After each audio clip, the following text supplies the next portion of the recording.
Hello, everyone. Welcome to our Saturday broadcast. We're here as usual to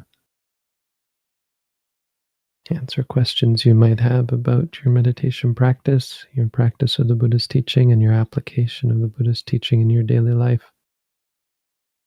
The idea behind the session, the sort of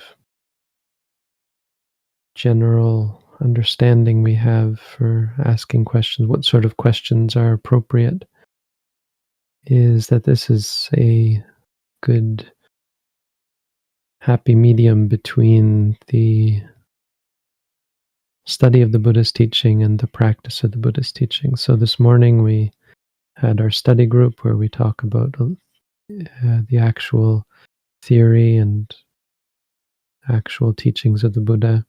And people ask questions about them and we discuss theory and so on. And then on the other hand, we have the at-home meditation course, and we have intensive meditation courses here at our center. But this session is for sort of a bridging of the two. How do you apply the theory in practice? So ideally, you're coming to us as a practitioner of the Buddhist teachings and Buddhist meditation, and that the questions you ask will be not just theoretical or intellectual, but rather important to you and related to your struggles and your challenges and your application of the Buddhist teaching in your life. So, welcome to post questions in the chat at any time.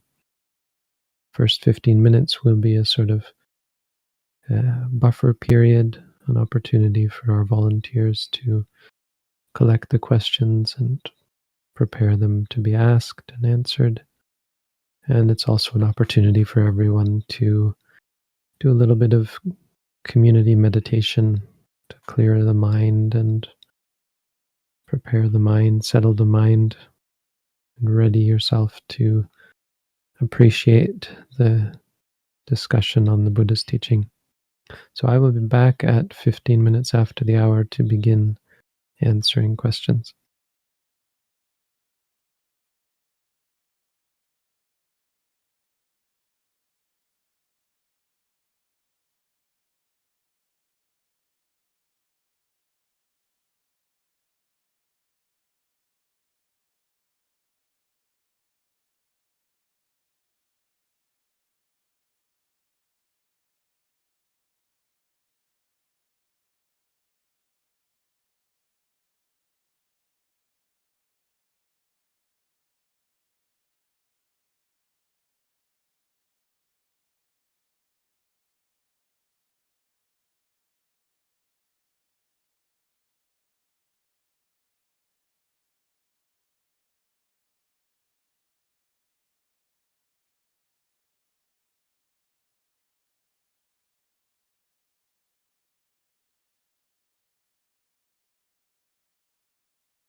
All right, that's 15 minutes. So from here on, we'd ask that the chat be reserved for questions only. If you have any questions that you haven't asked, you can ask them anytime. But we'll begin answering questions now. Thank you, Bhante. We do have questions.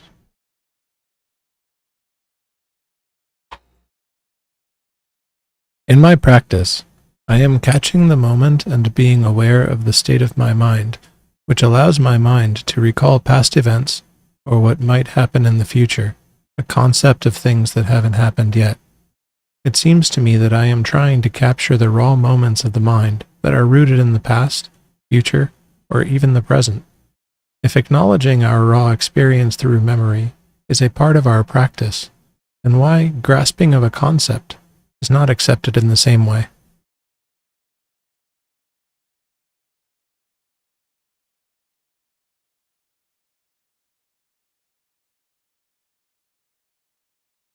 Yeah, well, acknowledging raw experience through memory is not a part of our practice. That's where you've gone wrong. You can't acknowledge raw experience through memory. Memory is, well, okay, maybe I get what you're saying.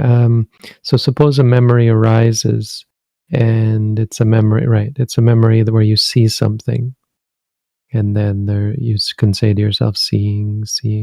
So you might, I guess, maybe where you're coming from is you have the idea that that experience of seeing is somehow fundamentally different from, say, seeing with your eyes open, and it's not.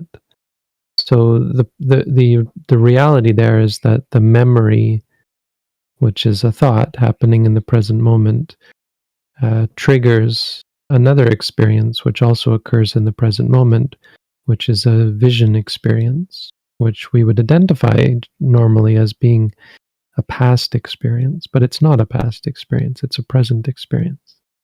So it happens in the present moment. That's all momentary experiences. The memory is an experience, the seeing is an experience, and it's all in the present moment. It doesn't have anything, there's nothing special about the fact that it's happened as a result of memory. So that has really no relationship to why grasping of a concept would be accepted. There's no relationship there. Concepts don't work because they're not actually experience. You can't, I don't know even what it means to grasping of a concept. But a concept isn't something you can note, except maybe as a thought or something. Concept, when you're perceiving concepts, you're not aware of experience. You're not in touch with reality. That's why it doesn't work. So, like, you can't recall past events or even experience future events. It's all happening in the present moment. You just identify it with the past or the future. That's just an extrapolation. The reality is just the experience in the present moment.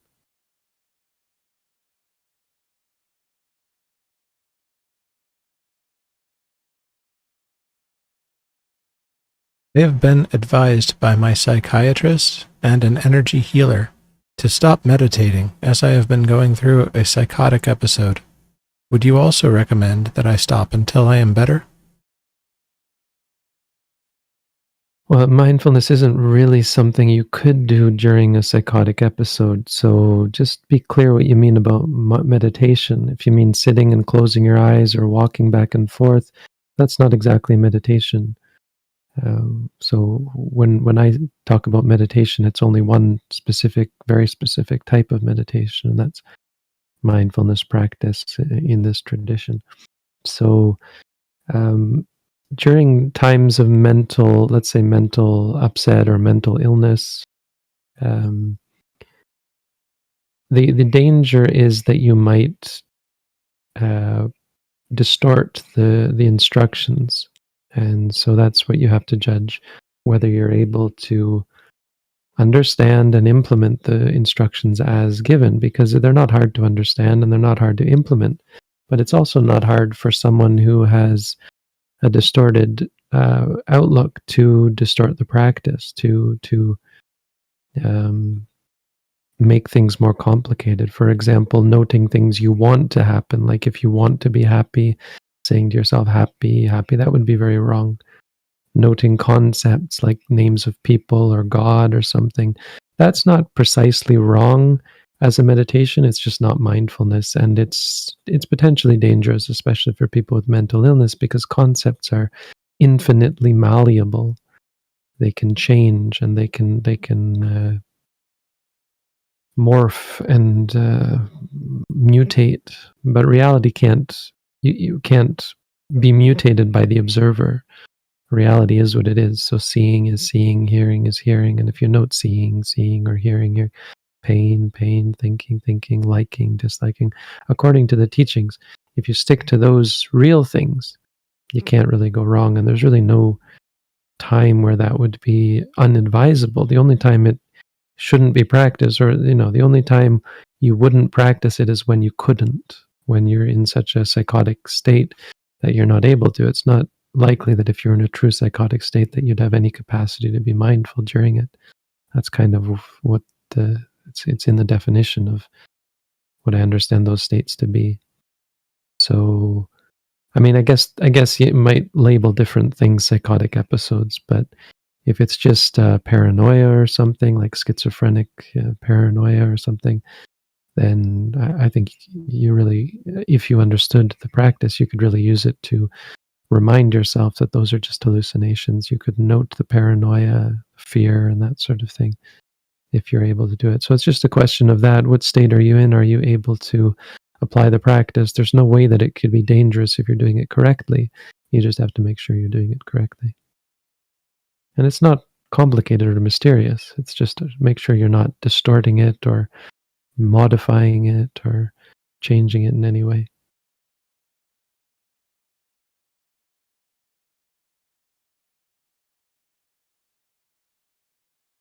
I feel demotivated regarding mindfulness practice.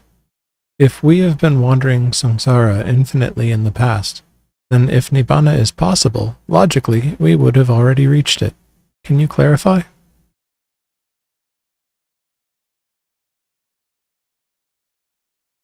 Well, it's not really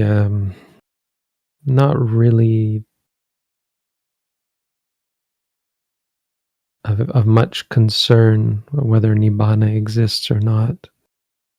You shouldn't really start there and use that as your only motivation. If you feel demotivated, that's just a sign that you have unwholesome states of mind. You get demotivated about things. I mean, that's not quite fair because the word demotivated can mean different things. If you're just losing interest and feeling and getting a sense that mindfulness is pointless, again, the point is that the existence of Nibbana shouldn't be the motivation. Mindfulness is beneficial in so many ways and on a very real and present level that has nothing directly to do with the existence of Nibbana or the non-existence of Nibbana. And the thing about Nibbana is it's the last step in the sequence. Another thing I might, or so just to complete that thought, so you should see the potential of Nibbana in the very first stages of benefit. As you start to benefit, it leads you towards Nibbana. It's like seeing a glimpse, and the more you practice, the more clear the idea of Nibbana comes to you. So it's to no surprise to someone who attains Nibbana that it exists, because they've already come very close to it.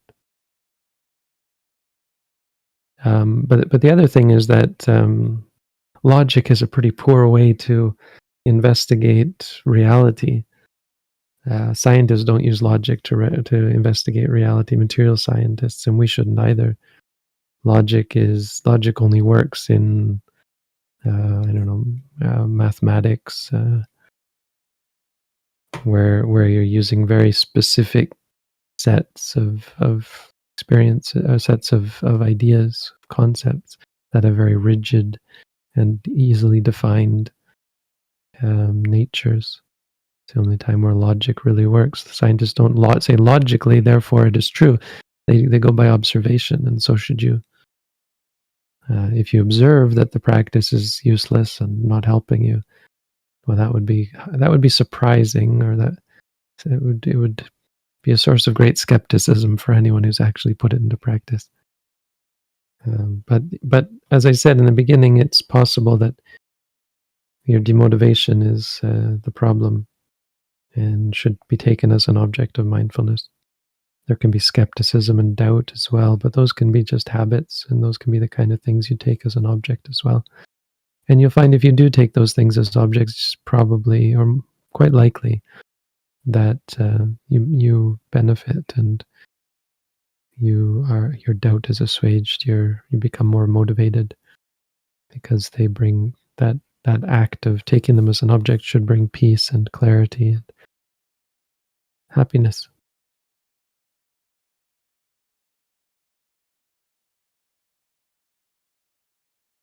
How does one progress from a sotapanna to arahant? Do you continue the practice where you see Nirvana more and more, and the sight of Nirvana destroys defilements? Yeah, basically. I mean, the Nirvana can be a bit misleading. It's not wrong, but just be clear that it's not a place that you see. It's not like something you say, "Oh, look, there's Nibbana" or something. It's a bit more a bit harder to understand than that, but it's fine. I mean, I'm not criticizing it. Just a reminder that yes, that's true. But like when you say the sight of Nirvana, yeah, fine, that's fine. Just be clear that it's not actually vision with the eyes, or even experience as an arisen experience, right? Nibbana is cessation. So we'd probably more likely like to say experience nirvana more and more, and the experience of nirvana destroys defilements. That's a little bit less problematic. Not that there's really anything wrong with what you say. That's basically true.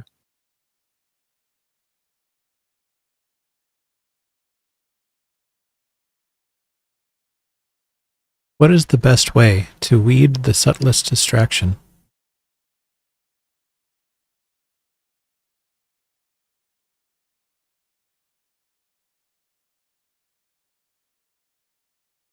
Well, subtle or coarse is not really any of any importance.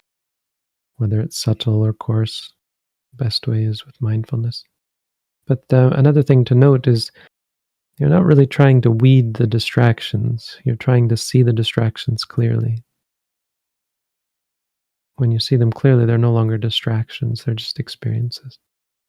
Distractions become distractions, and you become distracted when you are not mindful, when you are caught up by experiences. So, whether subtle or coarse, mindfulness is the way.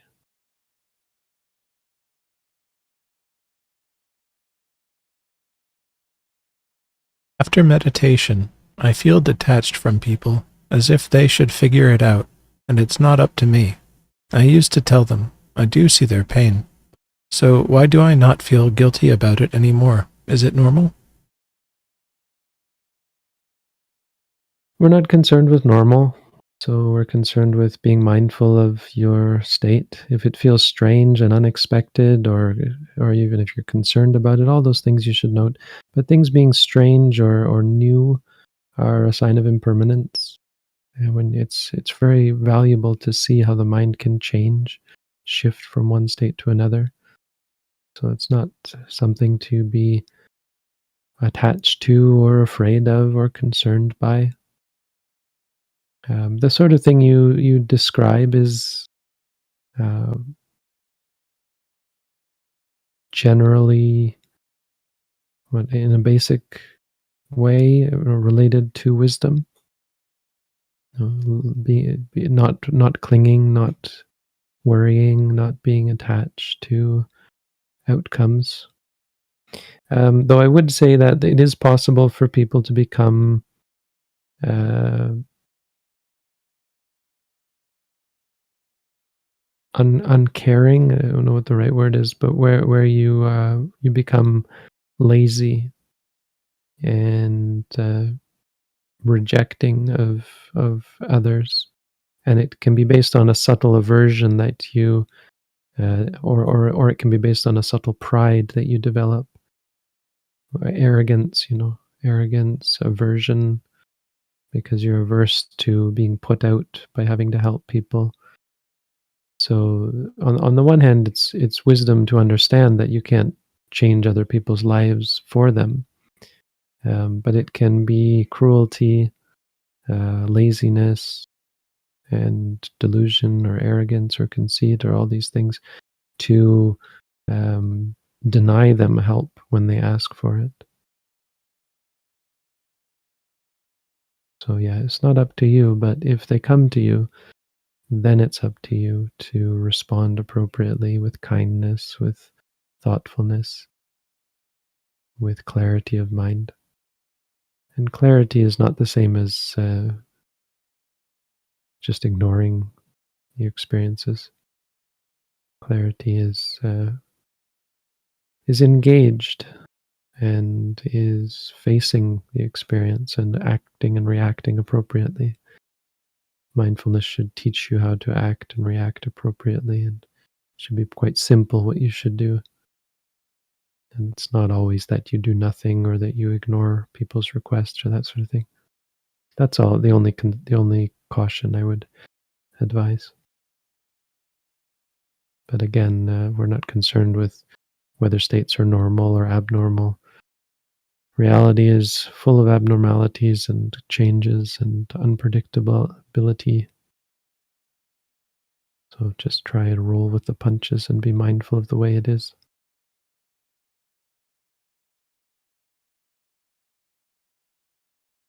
How to use meditation as a way to overcome judgments and opinions of others. Well, again, mindfulness is about facing. So you don't have to concern yourself too much about overcoming anything.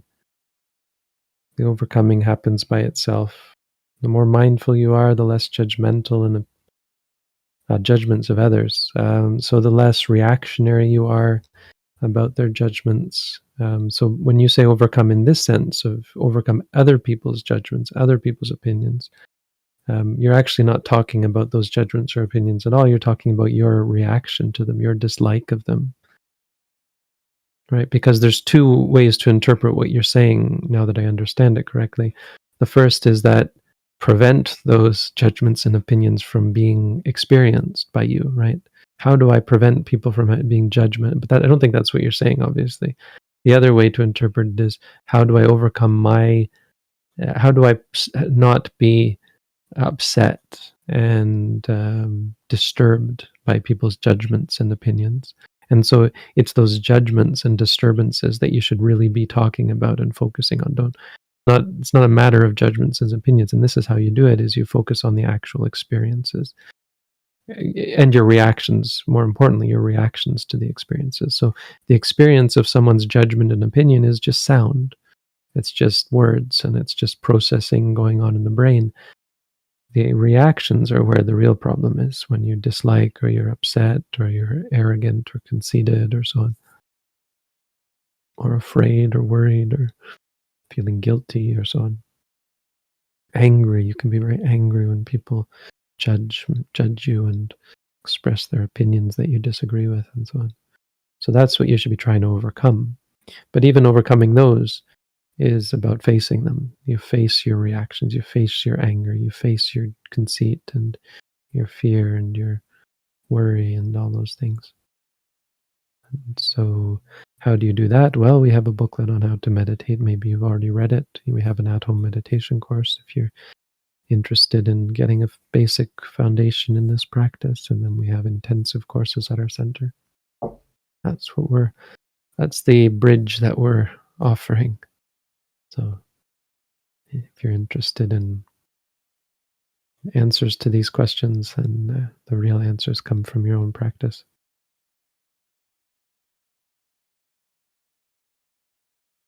I find it very difficult to quiet my mind, yet I can go into a trance that is no mind, and then I find magic happens, like hearing other people's minds. So how can no mind be awareness?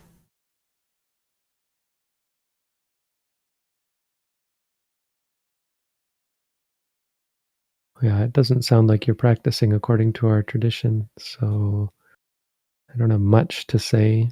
I would recommend that you read our booklet if you're interested in my answers to your questions. Then you have to phrase them based on practice of our tradition, which of course is not trying to quiet the mind, not trying to go into a trance.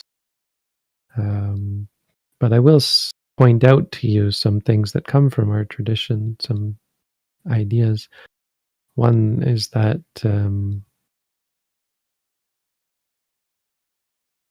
no mind is just a concept. Mind or no mind is not a thing that exists.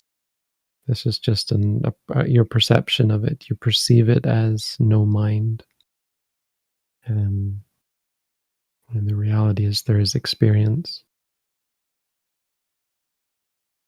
So hearing is an experience, or thinking is an experience. And you call it magic, but it's just experiences. Hearing other people's minds is hearing.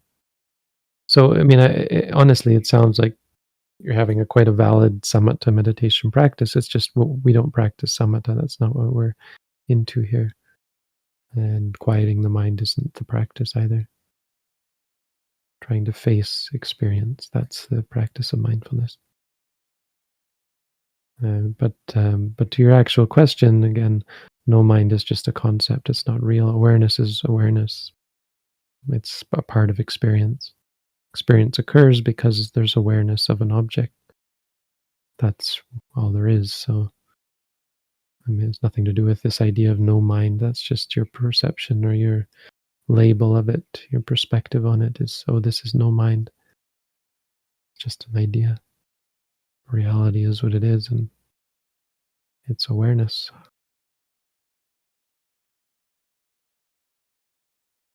I put off practice by studying and thinking I need to know a little more first, even though I know that properly I already know enough.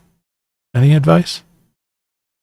Well, you may be putting off practice for other reasons as well. Maybe because it's hard, harder than studying. It may be because studying fulfills some basic desire in the brain for desire for knowledge, the craving for intellectual understanding and intellectual edification. So it can be laziness, it can be aversion towards the unpleasant experiences of meditation practice. I would say there's probably more going on than that if you're putting off practicing. It's not, you don't put off practice by studying and thinking, you prefer one over the other, and that's just preference. Those are the kind of things you can be mindful of. So that's what I would recommend, is focusing on your present states of mind and applying mindfulness to these things you're describing to try and see what's really going on, and where there's craving for studying and aversion towards practicing and just a general laziness to actually doing work. You can also, there's another thing that can help with that, is some kind of reflection on the impermanence of life and the imminence of death, and that you're going to get old, sick, and die. If you don't do something soon, it might be too late, because you don't know when you're going to die.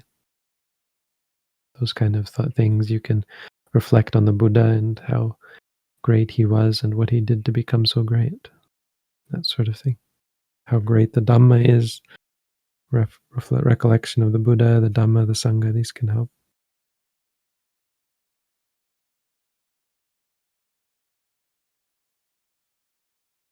Is the knowledge in terms of the practice from the at-home course enough for long-term practice?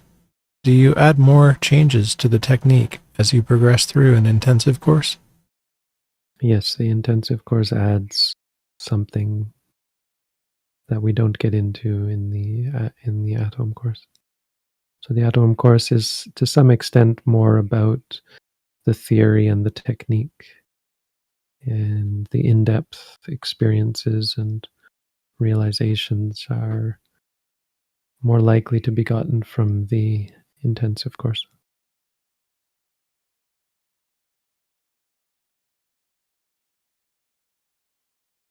Yesterday and this morning, I manifested by combining imagination with self-love. Later today, the same book which taught me manifestation this way reminded me of something the book said, talking about manifestation by the masters, all from the earnest belief. Could I get some guidance on which way is the optimal?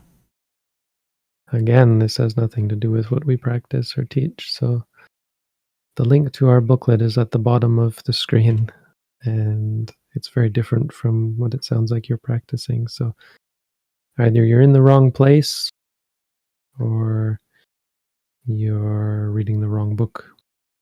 So if you want to read the book that we offer, it's there. It's not long. It's pretty practical, I think. And if you read it and find that you're interested in those practices and that way of looking at reality and that way of approaching reality, then we can talk.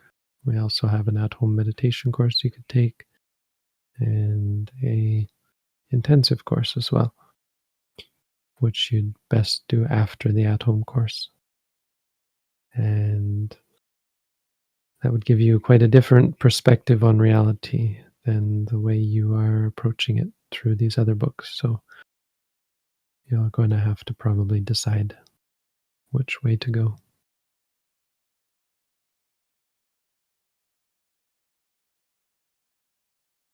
Sariputta once said, "I do not yearn for life, I do not yearn for death, but like a worker awaits his wage, I wait." What is Sariputta looking forward to, and why not fast track to this destination? Because he has no desire. He does not yearn for death or life. Just living. It's got nothing left.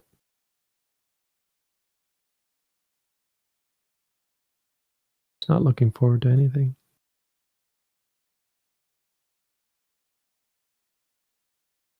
Does ultimate reality imply that we are never going anywhere? There are not any people. Like everything we perceive is like virtual reality glasses?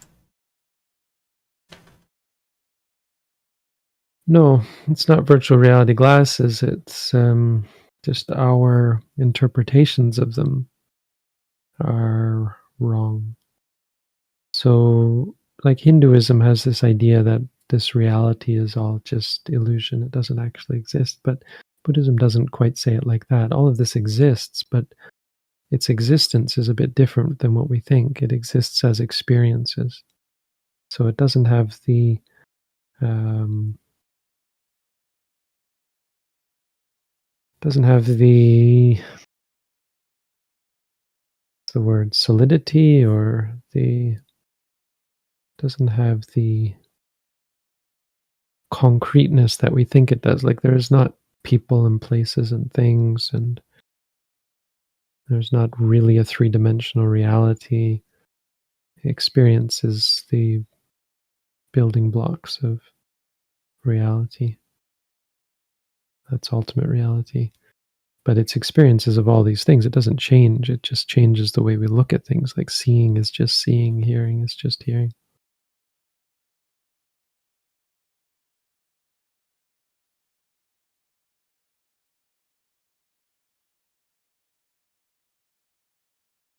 Feel I am attached to meditative state's pleasure, and I cannot stand not being mindful. In fact, I do feel like my practices are not correct. Any advice?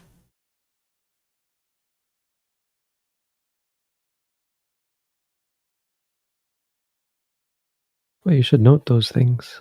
If you're attached to meditative state's pleasure, you just note liking, liking. And if you cannot stand not being mindful, you should note that as well. And I mean, I'm not quite sure how that relates to feeling like your practices are not correct. I guess because you're concerned about these things, but yeah, no, your practice probably isn't correct if you're attached to pleasure. That's not mindfulness. Or, you have to be mindful of those things as well. And it can just be a sign that you're still somewhat unskilled and still full of desire, which is normal. It's not something to, it's not unexpected. I mean, it's not easy to become free from attachment of any kind. So just note the liking, the wanting, the aversion, the disliking, and so on. So it's not the practice per se that's not correct, it's your remaining defilements that are not correct. And well, you just face them and see them as they are, and they'll go away.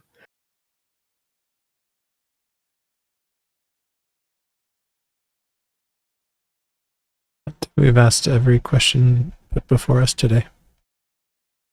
Okay. So maybe we're at the point where we've answered all the questions and people have no more questions. Or it could just be summer and people are out away from their computers. Or it could be that people are no longer interested in Buddhism or meditation practice. Whatever it is, thank you all who have come today. And for those of you who maybe come regularly and so you don't have any more questions, if you have questions that you didn't ask, you can always ask them again next week. Have a good week, everyone. Thank you, Chris and Edit, for your help. And I wish you all peace, happiness, and freedom from suffering. Sadhu. Sadhu.